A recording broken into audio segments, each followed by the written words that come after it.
الحمد لله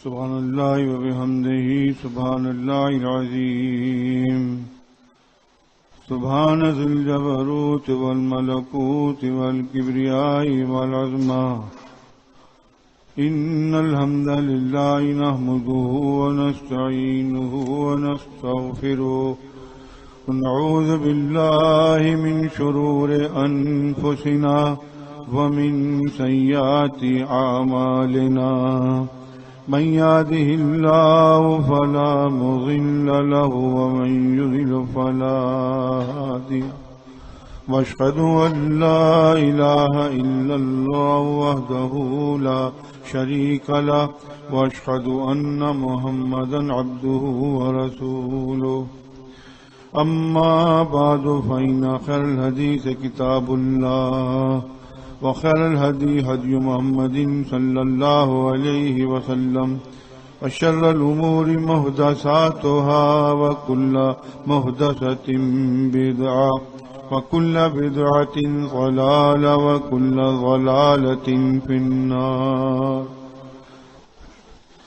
أعوذ بالله السميع العليم من الشيطان الرجيم من همزه ونفخه ونفسه ولا تستوي الحسنة ولا السيئة ادفع بالتي هي أحسن فإذا الذي بينك وبينه عداوة كأنه ولي حميم وما يلقاها إلا الذين صبروا وما يلقاها إلا ذو حظ عظيم.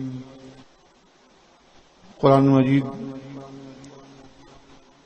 سے آپ نے دو آیت کی تلاوت سنی. اس میں اللہ تعالی نے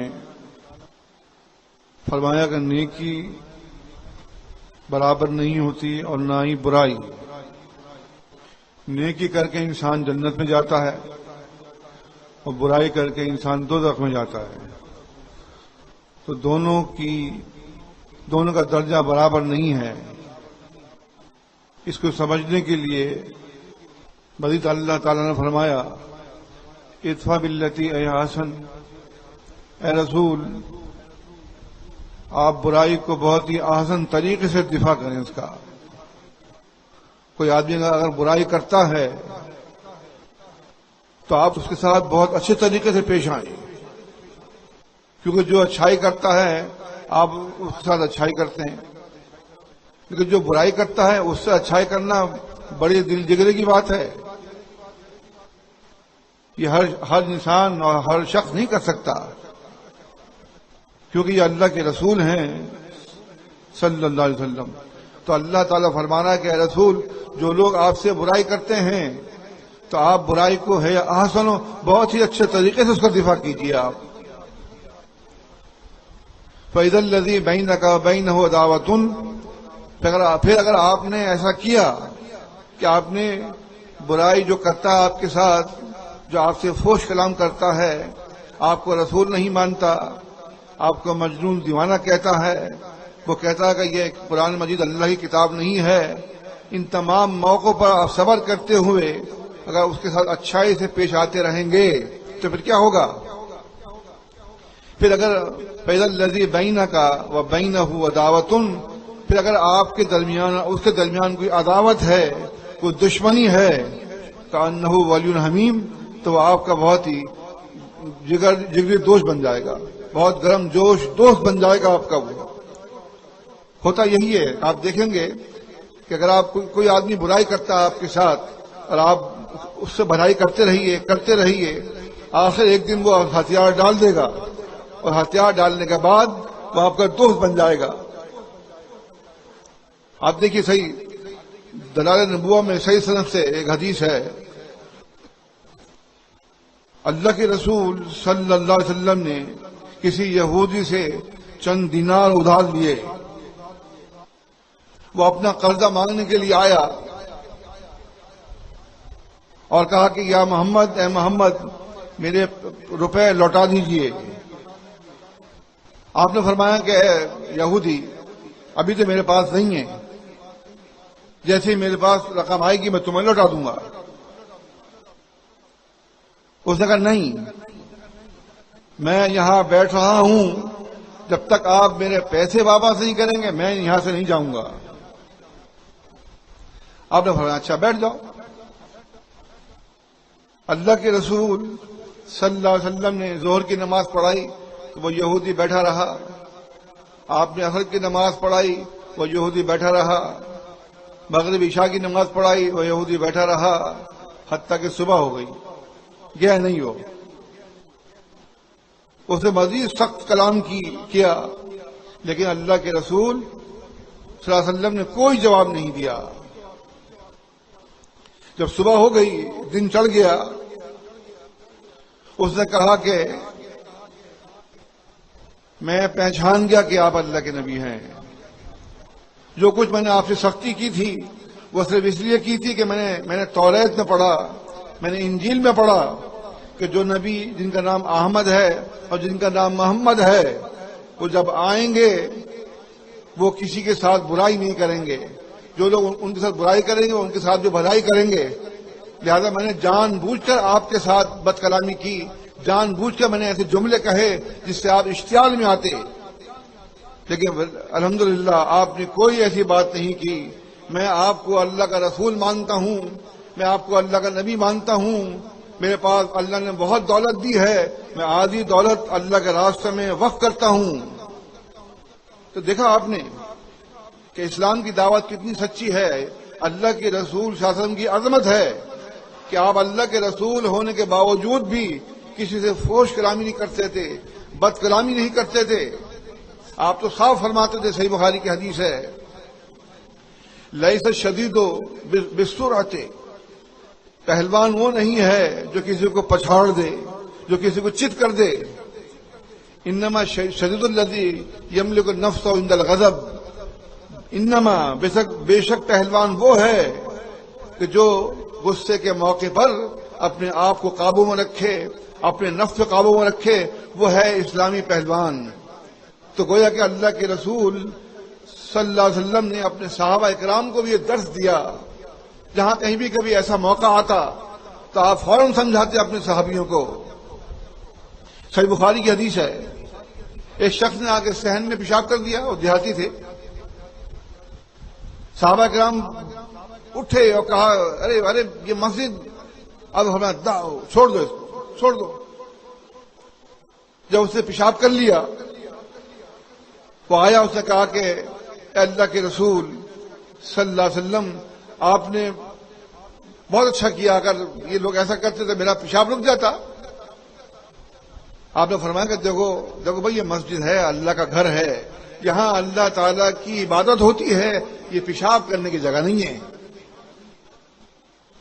اس کے بعد وہ دیہاتی چلا گیا، اللہ کے نبی صلی اللہ علیہ وسلم وہاں پر ایک ڈول پانی ڈلوایا اور پھر اپنے صحابہ اکرام سے مخاطب ہو کر فرمایا، انما بعثتم، تم لوگ تو بھیجے ہی اس لیے گئے ہو، کائیں کے لیے، یبشرون ولا تعسروا، کہ تم لوگوں کو خوشخبریاں سناؤ اور سختی میں مبتلا مت کرو، اور ان کو بشارتیں سناؤ، ان کو نفس مت دلاؤ۔ تو گویا کہ اگر تم اس کا وہاں پر پیشاب کرنے کے موقع پر اگر تم اس کو روک دیتے تو اس کا پیشاب رک جاتا، وہ بیمار پڑ جاتا، کچھ بھی ہو سکتا تھا۔ تو اللہ کے رسول صلی اللہ علیہ وسلم نے اس موقع پر اس کو بھی سمجھایا اور اپنے صحابہ کو بھی سمجھایا کہ تمہارا یہاں انداز مناسب نہیں تھا۔ صحیح بخاری صحیح مسلم کی حدیث ہے، اللہ کے رسول صلی اللہ علیہ وسلم بڑے شفیق تھے، لوگوں کا بڑا احترام کرتے تھے، صحابہ اکرام کا بڑا احترام کرتے تھے، جب کبھی ان میں بیٹھتے تو گھل مل جایا کرتے تھے، یہ شناخت نہیں ہوتی تھی کہ نبی کون ہے اور غیر نبی کون ہے، یہ آپ کی عاجزی انکساری۔ اللہ کے رسول صلی اللہ علیہ وسلم کے پاس ایک گوشت کی ران آئی بھنی ہوئی، جب آپ اسے کھانے لگے تبانی وغیرہ میں صحیح طرح سے تو ہڈی بولی، ہڈی کی طرف سے اشارہ ملا کہ اس میں کچھ ہے۔ آپ رک گئے، آپ لوگ صحابہ سے کہا رک جاؤ، حالانکہ اتنی دیر میں ایک بشر نامی یا بشیر نامی کے صحابی تھے، انہوں نے وہ کچھ کھا لیا اور وہ کچھ دن کے بعد وہ شہید ہو گئے، فوت ہو گئے۔ جب صحابہ کرام نے دیکھا کہ اللہ کے نبی صلی اللہ علیہ وسلم کو انہوں نے گوشت میں زہر ملا کر دیا ہے، تو آپ نے ان کو بلایا، اہل خیبر کو۔ جب خیبر فتح ہو گیا تو اللہ کے رسول صلی اللہ علیہ وسلم نے خیبر کو خالے کرنے کا حکم دیا اور کہا کہ اے اہل کتاب، اے یہودیوں، یہ خیبر اب اللہ اور اس کے رسول کا ہے، اب تم یہ خیبر خالی کر کے چلے جاؤ۔ ان کا بڑا آیا، اس نے کہا کہ یا ابا القاسم، یعنی کہ وہ نہ تو محمد کہتے تھے اور نہ رسول اللہ کہتے تھے، کیا کہتے تھے؟ ابا القاسم، یا ابا القاسم، بے شک اب خیبر اللہ رسول کا ہے، ہم لوگ آپ سے درخواست کرتے ہیں کہ خیبر کی جو زمینیں جو ہیں ان پہ ہمیں کام کرنے دیا جائے، جو بھی اس میں سے پیداوار ہوگی آدھی آدھی تقسیم کریں گے، ہماری محنت ہے، آپ کی دولت ہے، آپ کی زمین ہے، اس سلسلے میں آپ ہمارے ساتھ سمجھوتا کر لیجئے۔ میں نے بتایا جیسے کہ آپ کو کہ اللہ کے رسول صلی اللہ علیہ وسلم بڑے شفیق تھے، بڑے نرم تھے۔ آپ نے یہ سوچتے ہوئے کہ چلو اگر خیبر کے لوگ یہودی ہمارے پڑوس میں رہتے ہیں تو ممکن ہے کہ ہماری صحبت سے ان کو کوئی فیض پہنچ جائے، ہماری صحبت سے یہ اسلام قبول کر لیں، یہ جو ضد و حق درمی میں جمے ہوئے ہیں اس سے بعد آ جائیں گے۔ آپ نے فرمایا چلو ٹھیک ہے، میں تم سے اس بات پہ معاہدہ کرتا ہوں۔ اس وجہ سے اللہ کے نبی صلی اللہ علیہ وسلم نے ان یہودیوں کو وہاں چھوڑا ہوا تھا، لیکن وہ اپنی شرارتوں سے باہر نہیں آتے تھے۔ انہوں نے کیا شرارت کی کہ اللہ کے نبی صلی اللہ علیہ وسلم کو زہر والا گوشت بھیج دیا توفتاً، اور جب ہڈی نے بتا دیا آپ کو کہ اس میں زہر ملا ہوا ہے تو پھر آپ نے ان کو طلب کیا۔ یہودی جمع ہو گئے، آپ نے فرمایا اے اہل یہود، میں تم سے چند سوالات کروں گا، تم مجھے سچ سچ جواب دینا۔ آپ نے فرمایا اچھا یہ بتاؤ کہ تمہارا باپ کون ہے؟ ان سے پوچھا، اس نے غلط باپ بتایا اپنا، تو فرمایا اللہ کے نبی صلی اللہ علیہ وسلم قد کذبتم، تم یقیناً جھوٹ بول رہے ہو، تمہارا باپ یہ نہیں یہ ہے۔ انہوں نے کہا کہ ٹھیک ہے یہی ہے، آپ سچ کہتے ہیں، ہمارا باپ وہ نہیں ہے جو آپ بتا رہے وہی ہے۔ پھر فرمایا اللہ کے نبی صلی اللہ علیہ وسلم نے اچھا میں تم سے ایک اور سوال کرتا ہوں، سچ سچ بتانا۔ تو پھر انہوں نے بات کہہ دی کہ اگر ہم جھوٹ بولیں گے تو آپ بتا دیں گے جیسا بھی آپ نے بھی بتا دیا۔ اس طریقے سے اللہ کے نبی صلی اللہ علیہ وسلم نے سوال کیا، اچھا تم مجھے بتاؤ کہ تم نے اس گوشت کے اندر زہر ملا کر بھیجا تھا؟ انہوں نے کہا ہاں بھیجا تھا۔ کیوں بھیجا تھا؟ کیا تم مجھے مارنا چاہتے ہو؟ انہوں نے کہا ہاں، ہم نے سوچا اگر آپ سچے نبی ہیں تو زہر آپ کو نقصان نہیں پہنچائے گا، آپ جھوٹے نبی ہیں تو آپ مر جائیں گے، ہمارا پیٹ چھوٹ جائے گا۔ لیکن آپ جانتے ہیں کہ اللہ کے رسول صلی اللہ علیہ وسلم کی حقانیت اور ان کی نبوت ان کے اوپر ثابت ہو چکی تھی، انہوں نے پہچان لیا تھا کہ یہ سچے نبی ہیں۔ یعرفون کما یعرفون ابناءہم، اے رسول یہ آپ کو اس طرح پہچانتے ہیں جیسے باپ بیٹے کو جانتا ہے، جس طرح باپ بیٹے کا انکار نہیں کر سکتا، یہ آپ کو جانتے ہیں، لیکن یہ ہٹ دھرمی پہ اترے ہوئے ہیں، یہ ہٹ دھرمی کی وجہ سے آپ کو تسلیم نہیں کرتے۔ اب ان کے بعد ان کے سامنے یہ صداقت سامنے آ گئی تھی کہ اللہ کے نبی صلی اللہ علیہ وسلم سچے نبی ہیں، تو کیوں نہ ان کو نبی مان لیا جائے۔ لیکن ایسا نہیں، کیوں کہ وہ ہٹ دھرمی پہ اترے ہوئے تھے۔ اللہ کے نبی صلی اللہ علیہ وسلم کی عظمت ہے، آپ کو یہ سب معلوم ہوتے ہوئے بھی کہ ان لوگوں نے ایسا کیا ہے اور آپ نے ان کو معاف کر دیا، چھوڑ دیا ان کو آپ نے۔ کیوں؟ آپ جانتے ہیں کہ وہ ہماری زمین پر تھے، ہماری زمین پہ نوکر کی طرح کام کر رہے تھے، نوکر ہو کر آقا کے ساتھ یہ بدتمیزی کوئی برداشت کرے گا؟ کوئی برداشت نہیں کرے گا۔ لیکن اللہ کے رسول صلی اللہ علیہ وسلم نے یہ سب معلومات کرنے کے باوجود بھی ان کو چھوڑ دیا۔ یہ عظمت ہے اللہ کے نبی صلی اللہ علیہ وسلم کی، ایسی عظمت کوئی پیش کرنے سے قاصر ہے۔ دنیا میں آج تک کوئی آدمی ایسا نہیں گزرا کہ جو اس قسم کے کردار پیش کر سکے۔ یہ اللہ کے رسول صلی اللہ علیہ وسلم ہی ہیں کہ جن کی عظمت آج تک ہمارے سامنے موجود ہے اور تمام لوگوں کے لیے راہ نجات ہے۔ صحیح بخاری صحیح مسلم کی حدیث ہے، اللہ کے رسول صلی اللہ علیہ وسلم پر جادو کیا گیا. لبید بن عاصم جو ایک یہودی تھا، یہ بات آپ یاد رکھیے کہ اسلام کے دشمن دنیا کے اندر کا اگر کوئی ہے تو وہ یہودی ہیں. آج تک آپ دیکھتے ہیں تمام لوگوں کو پریشان کیا ہوا ہے. کیوں؟ کہ مسلمانوں نے عمل چھوڑ دیا، مسلمانوں نے جھوٹ بولنا شروع کر دیا، مسلمانوں نے وعدہ خلافی شروع کر دی، مسلمانوں نے ہر جگہ پر دھوکہ دہی اور جو اسلام تھا اس کا کچھ اور حلیہ پیش کر دیا. تمام دنیا جو ہے وہ اسلام کو بدنام کر رہی ہے. اور آج بھی اسلام پر ہوتے تو کیا فرمایا قرآن مجید نے؟ وَأَنْتُمْ أَعْلَوْنَ إِن كُنتُم مُؤْمِنِينَ. اگر تم مومن رہے تو تم ہی غالب رہو گے دنیا کے اوپر. لیکن ان لوگوں نے ایمان چھوڑ دیا تو اللہ تعالیٰ نے ان کو چھوڑ دیا. تو لبید بن عاصم نے جادو کیا اللہ کے نبی صلی اللہ علیہ وسلم پر، بڑا خطرناک قسم کا، لیکن آپ پر کوئی اثر نہیں ہوا. یہ آپ کی دلیلت کی نبوت دلیل ہے کہ آپ پر کوئی اثر نہیں ہوا جادو کا. آپ تو کبھی گھر میں آتے تو پوچھتے عائشہ کیا میں نے یہ کام کیا تھا؟ تو حالانکہ وہ آپ نے کام نہیں کیا ہوتا. عائشہ صدیقہ طاہرہ مطہرہ رضی اللہ عنہ بتاتی ہے کہ اللہ کے نبی صلی اللہ علیہ وسلم پر صرف اتنا اثر ہوا تھا کہ کبھی کبھی آپ کوئی بات بھول جایا کرتے تھے. آخر ایک دن آپ سوئے، رات کو دو فرشتے آپ کے خواب میں آئے، ایک سرہانے اور ایک پائنتی بیٹھ گیا. سرہانے والے نے سوال کیا پائنتی والے سے کہ ان صاحب کا کیا حال ہے؟ تو پائنتی والے نے کہا کہ ان پہ جادو کیا گیا ہے. اس نے کہا جادو کہاں کیا گیا ہے؟ تو بتایا جادو ان پہ کیا گیا ہے کھجور کے نر خوشے چھلکا لے کر کنگھی اور بالوں کو لپیٹ کر زروان کنویں کے پتھر کے نیچے دبا دیا ہے. یہ خواب میں اللہ کے نبی صلی اللہ علیہ وسلم کو اللہ تعالی نے اطلاع دلوا دی.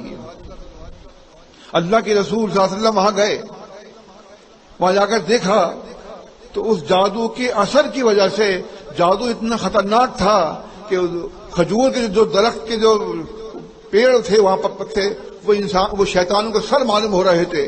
اور آپ نے کنویں میں جھانک کے دیکھا تو پانی کنویں کا شدت جادو سے وہ مہندی کلر میں سرخ ہو گیا تھا. ایک روایت میں ہے احمد وغیرہ کا اندر صحیح سند سے کہ علی رضی اللہ عنہ کو بھیجا تھا آپ نے کہ وہاں سے وہ چیزیں نکال کر اور اس کو کنویں میں پھینک دیں تاکہ اس کا اثر زائل ہو جائے. انہوں نے ایسا ہی کیا اور پھر اللہ کے رسول صلی اللہ علیہ وسلم نے آ کر عائشہ صدیقہ رضی اللہ عنہ کو بتایا کہ اس اللہ تعالیٰ نے مجھے نجات دے دی ہے. عائشہ تمہیں پتا ہے وہ جادو کیسے کیسے کہاں کیا تھا، کس نے کیا تھا، سب ان کو بتایا. تو عائشہ صدیقہ رضی اللہ عنہ نے کہا کہ اللہ کے رسول صلی اللہ علیہ وسلم آپ نے اس آدمی کی تشہیر کیوں نہیں کی؟ آپ بتاتے لوگوں کو فلاں شخص نے میرے ساتھ یہ ایسا کیا ہے. تو کیا فرمایا رحمت اللہ عالمین نے؟ آپ نے فرمایا کہ عائشہ جب اللہ تعالیٰ نے مجھے نجات دے دی، اللہ تعالیٰ نے مجھے اس کے شر سے بچا لیا، تب میں کیوں اس کو تشہیر کروں، میں اس کو کیوں شہرت دوں؟ چھوڑ جانے دو. یہ ہے آپ کے نبی کا انداز، یہ ہے آپ کے نبی کی عظمت کہ اللہ کے رسول صلی اللہ علیہ وسلم جو ہیں وہ اس قسم کی کردار پیش کر کے گئے ہیں کہ جس کی پیروی سے آدمی خود عظیم بن جاتا ہے. اس طرح اللہ کے نبی صلی اللہ علیہ وسلم کو ایک شخص نے سوال کیا آ کر صحیح بخاری وغیرہ میں ہے عائشہ صدیقہ رضی اللہ عنہ سے کہ آپ مجھے بتائیے اللہ کے رسول صلی اللہ علیہ وسلم کا اخلاق کیسا تھا؟ انہوں نے فرمایا کہ تو نے قرآن نہیں پڑھا؟ نہیں، قرآن تو پڑھا میں نے. تو قرآن میں پڑھ، قرآن کے اندر آپ کے اخلاق کے کریمانہ کا ثبوت موجود ہے. پھر آپ نے آیت پڑھ کے بتائی عائشہ صدیقہ طاہرہ مطہرہ رضی اللہ عنہ نے انکا لعلی خلق عظیم. اللہ تعالیٰ نے فرمایا کہ اے رسول آپ اخلاق کے بلند ترین مرتبے میں فائز ہیں. جو اخلاق آپ پیش کر رہے ہیں لوگوں کے سامنے کوئی ایسا اخلاق پیش نہیں کر سکتا. واقعی آپ بہت ہی عظیم ہیں، واقعی آپ بہت عظمت والے ہیں. صحیح بخاری صحیح مسلم کی حدیث ہے اللہ کے رسول صلی اللہ علیہ وسلم کے پاس ایک یہودی آیا، اس کا بھی آپ نے قرض لیا ہوا تھا. اس نے تقاضا کیا کہ آپ نے آج کا وعدہ کیا تھا لہذا آپ میرے پیسے لوٹائیے. آپ نے فرمایا ٹھیک ہے تمہیں دے دیں گے. اس نے مزید بدتمیزی کی تو صحابہ کرام رضی اللہ تعالیٰ عنہم اس کو مارنے کے لیے کھڑے ہوئے.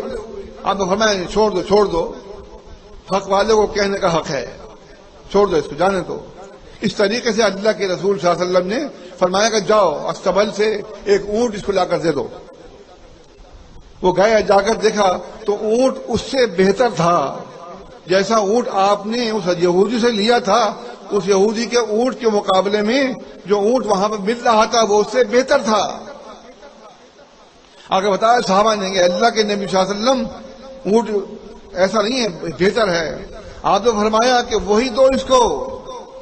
تم میں سے سب سے اچھے وہ لوگ ہیں جو احسن اخلاقاً, جو اخلاق کے لحاظ سے بہترین ہو. جو آدمی کسی سے قرض لیتا ہے اور اس کے قرض کو بڑھا کر لوٹاتا ہے تو یہ بہترین عمل ہے. اس یہودی کو وہی اونٹ دے دو. اور جب اس یہودی کو اونٹ مل گیا تو کیا کہا اس نے کہ اے یا ابا القاسم, آپ نے مجھے پورا دے دیا, آپ نے مجھے پورا دے دیا. تو اس طریقے سے اللہ کے رسول صلی اللہ علیہ وسلم نے ہر موقع پر جو ہے اپنی عظمت کا ثبوت پیش کیا ہے. آپ لوگوں کو چاہیے جب کسی سے آپ ادھار لیتے ہیں, کوئی قرض لیتے ہیں, تو بہتر طریقہ یہ ہے کہ اس کو آپ بڑھا کر لوٹائیے, بڑھا کر دیجیے.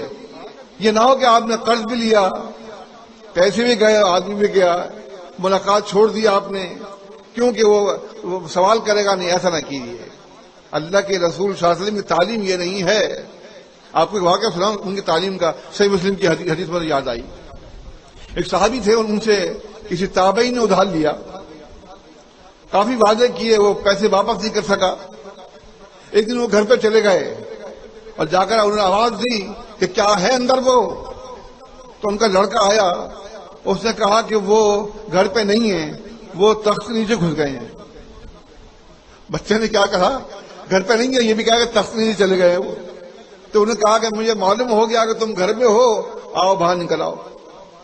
وہ تابعی باہر نکل کر آئے اور کہا کہ تم بڑے عجیب آدمی ہو, ایک تو تم میرا قرض نہیں لوٹاتے ہو اور ایسے ہیلے بہانے کرتے ہو. انہوں نے کہا کہ اللہ کی قسم آپ صحابی رسول ہیں, میرے پاس آپ کو واپس کرنے کے لیے پیسے نہیں ہیں, میں بہت شرمندہ ہوں آپ کے سامنے, میں کیا کروں. انہوں نے کہا اچھا اگر ایسی بات ہے کہ تم سچ کہہ رہے ہو, یہ بات لاؤ کاغذات جس میں میں نے وہ تحریر کیا تھا کہ تم نے مجھ سے کتنی رقم لی ہے, کب لوٹاؤ گے. وہ کاغذ نکال کر لایا, انہوں نے پھاڑ دیے. جاؤ جب تمہارے پاس ہو مجھے دے دینا, اور نہیں ہو تو میری طرف سے معاف ہے. یہ دیکھیے صحابی کا عمل دیکھیے, یہ ہے اللہ کے رسول صلی اللہ علیہ وسلم کی تعلیم. وہ عظمت والی تھے تو دیکھو ان کے صحابی بھی عظمت والے ہیں. یہ واقعہ سن کے آپ ضرور کہہ رہے ہوں گے کہ صحابی نے بڑا عظیم کام کیا, ایک ایسے مجبور آدمی کو معاف کر دیا. اور یہ ایسا عمل نہیں ہے. آپ صحیح بخاری کی حدیث ہے, بنی اسرائیل میں بھی ایک شخص ایسا تھا. کیسا کہ وہ اپنے نوجوانوں کو جب قرض وصول کرنے کے لیے بھیجتا تو ان کو یہ خاص تلقین کرتا, دیکھو کسی مجبور کو ستانا نہیں, اور جس کے پاس قرض دینے کے لیے نہ ہو اس کو چھوڑ دینا, معاف کر دینا اس کو. اسی بنیاد پر اس کے قبر میں بخشش ہو گئی. تو یہ ایسے عمل ہیں کہ جو بھی آج عمل کرے گا وہ عظیم بن جائے گا, وہ عظمت والا بن جائے گا. آپ مسلمین ہیں, آپ کو یہ قسم میں کردار ہر جگہ پیش کرنا چاہیے, خواہ محلہ ہو, بازار ہو, آپ اپنے خاندان میں ہوں, اپنے گھر میں بھی لین دین کرتے ہو تو اس ایسا کردار پیش کیجئے تاکہ اس کردار سے جماعت کی تبلیغ ہو. اور اللہ کے نبی صلی اللہ علیہ وسلم کا جو فرمان ہے ان کی عظمت جو ہے وہ تمام لوگوں کے سامنے آ جائے گی. وہ تبھی کہیں گے واقعی یہ اللہ کے نبی صلی اللہ علیہ وسلم کے دیوانے ہیں, یہ ان کی پیروی کرتے ہیں. واقعی یہ تمام چیزیں جو بتائی جا رہی ہیں یہ صرف سننے کے لیے نہیں ہیں, یہ اخلاق کی باتیں ایسی ہیں کہ جو آپ کو عمل کرنی ہیں اور عمل کر کے اپنے اوپر نافذ کرنی ہے. تو اللہ تعالیٰ نے فرمایا ادفع باللتی ہی احسن, اے رسول برائی کو اس طریقے سے آپ ہٹائیں جو بہت ہی آسان طریقے سے ہو. اگر آپ ایسا کریں گے تو آپ کے اور اس کی دشمنی ختم ہو جائے گی, وہ آپ کا گرم جوش دوست بن جائے گا. صحیح بخاری ہے, صحیح مسلم کی حدیث ہے, اللہ کے رسول صلی اللہ علیہ وسلم حنین جنگ سے واپس آ رہے تھے، راستے میں چند افراد مل گئے اور انہوں نے کہا کہ یا محمد، یا رسول اللہ، لائیے ہمیں پیسے دیجئے، اور آپ کو اتنا پریشان کیا کہ آپ کی چادر اتار لی اور آپ جو ہے ایک درخت کے نیچے چلے گئے۔ آپ نے فرمایا کہ اے لوگو سنو، میری چادر مجھے لوٹا دو۔ اس ہستی کی قسم جس کے ہاتھ میں محمد کی جان ہے، اگر میرے پاس ان درختوں کے برابر بھی اونٹ ہوتے تو میں تم میں وہ تقسیم کر دیتا۔ تم مجھے بخیل نہیں پاؤ گے، تم مجھے کمزور نہیں پاؤ گے، تم مجھے وعدہ خلاف نہیں پاؤ گے۔ مطلب میں وہ سیاستدان نہیں ہوں جو آپ دیکھتے ہیں آپ کہ جب اسٹیج پہ آ کر بیٹھتے ہیں تو وہ وعدے خلافیاں کرتے ہیں، وہ وعدے کرتے ہیں، وہ وعدے کرتے ہیں، پوچھو نہیں، لیکن جب وہ ووٹ لینے کے بعد کچھ بن جاتے ہیں، اسمبلی میں پہنچ جاتے ہیں تو سارے وعدے فراموش کر جاتے ہیں۔ تو اللہ کے رسول صلی اللہ علیہ وسلم نے فرمایا کہ میں ایسا نہیں ہوں کہ میں تمہارا رسول ہوں، میرے پاس پیسے ہوں تمہیں نہ دوں، میں ایسا نہیں ہوگا۔ صحیح بخاری صحیح مسلم کی حدیث ہے، انس رضی اللہ عنہ بیان کرتے ہیں اللہ کے رسول صلی اللہ علیہ وسلم بازار سے گزر رہے تھے، آپ نے نجران کی چادر پہنی ہوئی تھی جس کا حاشیہ موٹا ہوتا ہے، وہ ایسے پھٹتی نہیں تھی جلدی سے۔ ایک دیہاتی آئے اور انہوں نے اللہ کے رسول صلی اللہ علیہ وسلم کا چادر پکڑ کے کھینچی اور اتنی زور سے کھینچی کہ چادر کا حاشیہ پھٹ گیا اور آپ کی گردن پر اس کا نشان پڑ گیا۔ انس رضی اللہ عنہ کہتے ہیں کہ میں نے خود دیکھا کہ اللہ کے نبی صلی اللہ علیہ وسلم کی گردن میں نشان پڑ گیا تھا، اور پھر سامنے آگے کہا اس نے کہ اے محمد، اللہ کے مال میں سے مجھے بھی کچھ مال دلوائیے۔ جب یہ بات کہی تو رسول اللہ صلی اللہ علیہ وسلم پہ قربان جائیے کہ آپ تبسم فرما کے دیکھ رہے تھے۔ آپ ذرا غور کریں، آج جو ہمارے حکمراں ہیں یہ اول بازار میں ایسے جا نہیں سکتے، ان کے چاروں طرف پولیس اور تمام محافظین ہوتے ہیں، ان کے بازار میں ایسے گھوم نہیں سکتے، لیکن بالفرض محال اگر ایسا کوئی گزر بھی جائے، کوئی آئینے پیچھے بہت دور کی بات ہے تو پیچھے سے آواز دے لے تو اس کی خیر نہیں ہے، وہ زندہ نہیں بچ سکتا۔ لیکن اللہ کے رسول صلی اللہ علیہ وسلم نے تبسم فرمایا اس کی طرف اور کہا اپنے صحابہ سے کہ اس کو کچھ اللہ کے مال میں سے کچھ مال دے دو۔ یہ آپ کہنے کے بعد پھر آگے چل دیے۔ انس رضی اللہ تعالیٰ عنہ کہتے ہیں کہ قربان جائیے اللہ کے نبی صلی اللہ علیہ وسلم پر، آپ نے اس دیہاتی کو کچھ بھی نہیں کہا۔ تو یہ وہ عظیم باتیں ہیں، یہ آپ کا یہ وہ عظیم اخلاق ہے کہ جس کو ہم گاہے بگاہے بیان کرتے رہتے ہیں تاکہ ہم بھول نہ جائیں، جماعت المسلمین کے افراد بھول نہ جائیں، اور جو لوگ آج سن رہے ہیں ان کو بھی یہ تمام ایسے واقعات معلوم ہو جائیں کہ جماعت المسلمین کی دعوت یہ ہے، وہ اپنے ماننے والوں کو اس بات کی دعوت دیتے ہیں، وہ اپنے ماننے والوں کو یہ بتاتے ہیں کہ اس طریقے سے اللہ کے رسول صلی اللہ علیہ وسلم کا جو پیغامات ہیں اور جو ان کا کردار ہے، جو ان کا انداز ہے، وہ اپنائیے، تبھی نجات ہوگی، محض باتوں سے کچھ بھی نہیں ہوگا۔ صحیح بخاری کی حدیث ہے، عائشہ صدیقہ رضی اللہ عنہا فرماتی ہیں ایک شخص آپ سے ملنے کے لیے آ رہا تھا، آپ نے فرمایا کہ عائشہ یہ آدمی جو ہے اپنے قبیلے کا بہت ہی خراب بدترین آدمی ہے،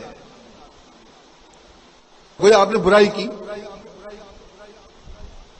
عائشہ صدیقہ رضی اللہ عنہ کہتی ہے کہ جب وہ شخص ہمارے ہاں داخل ہوا اور اندر آنے کی اسے اجازت چاہی، اندر آیا تو رسول اللہ صلی اللہ علیہ وسلم اتنے پرتپاک طریقے سے ملے، ایسے ہاتھ ملایا کہ میں حیران رہ گئی۔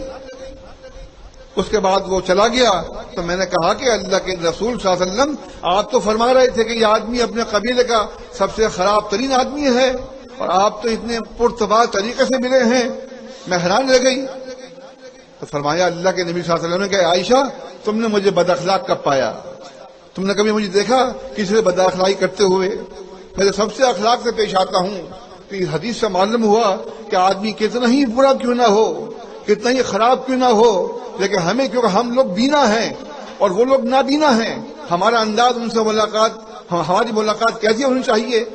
بہت ہی پرتباک طریقے سے، تاکہ وہ بھی متاثر ہو، وہ جانے کہ یہ آدمی جانتا کہ میں خراب آدمی ہوں، ابھی مجھ سے اس نے بہت اچھے طریقے سے ملاقات کی ہے۔ اس طریقے سے اللہ کے رسول صلی اللہ علیہ وسلم اپنی بیوی کو سمجھا رہے ہیں۔ ایک اور واقعہ مجھے یاد آیا، صحیحین میں ہے، ایک یہودیوں کی جماعت آپ کے ہاں گھر میں داخل ہوئی ملاقات کے لیے۔ انہوں نے کہا السلام علیکم، یعنی آپ پہ موت طاری ہو۔ سلام جو ہے وہ سلامتی ہے، اور سلام میں سے لام نکال دو تو سام ہے، اور سام کہتے ہیں موت کو۔ اس نے کہا السلام علیکم، یعنی اے محمد تم پہ موت طاری ہو۔ عائشہ صدیقہ رضی اللہ تعالی عنہ سمجھ گئیں کہ انہوں نے اللہ کے نبی صلی اللہ علیہ وسلم کو بد دعا دی ہے۔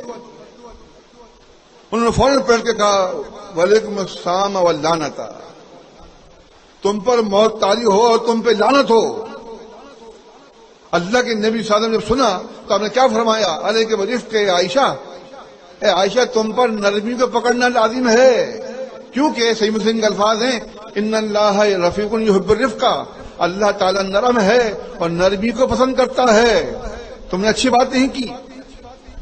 وہ سب سن رہے ہیں اہل یہود۔ آج صدیقہ رضی اللہ عنہ نے کہا کہ اللہ کے نبی صلی اللہ علیہ وسلم آپ نے سنا نہیں ہے انہوں نے آپ کو کیا کہا ہے؟ تو آپ نے فرمایا کہ میں نے کیا کہا؟ وعلیکم، اور تم پر ہی۔ اور کیونکہ نبی کو کسی کی بد دعا نہیں لگتی، اور اگر نبی کسی کو بد دعا دے دے تو گیا۔ اس طریقے سے اللہ کے رسول صلی اللہ علیہ وسلم نے عائشہ صدیقہ رضی اللہ عنہ کو وہاں بھی سمجھایا، وہاں بھی ان کو تعلیم دی، نرمی کی، خوش اخلاقی کی تعلیم دی۔ لوگ اگر ہمارے ساتھ برائی کے ساتھ پیش آ رہے ہیں تو ہمیں ان کے ساتھ اچھائی کے ساتھ پیش آنا چاہیے۔ یہی قرآن مجید کی آیت میں بتا رہا ہوں آپ کو، ادفع باللتی احسن، کہ آپ کیا کریں کہ آپ جو ہیں بلکہ برائی کا جواب بھلائی سے دیں، یہ کہا قرآن مجید میں، ادفع باللتی احسن سیئۃ، کہ برائی کا جواب بھلائی سے دو۔ استغفر اللہ استغفر اللہ استغفر اللہ۔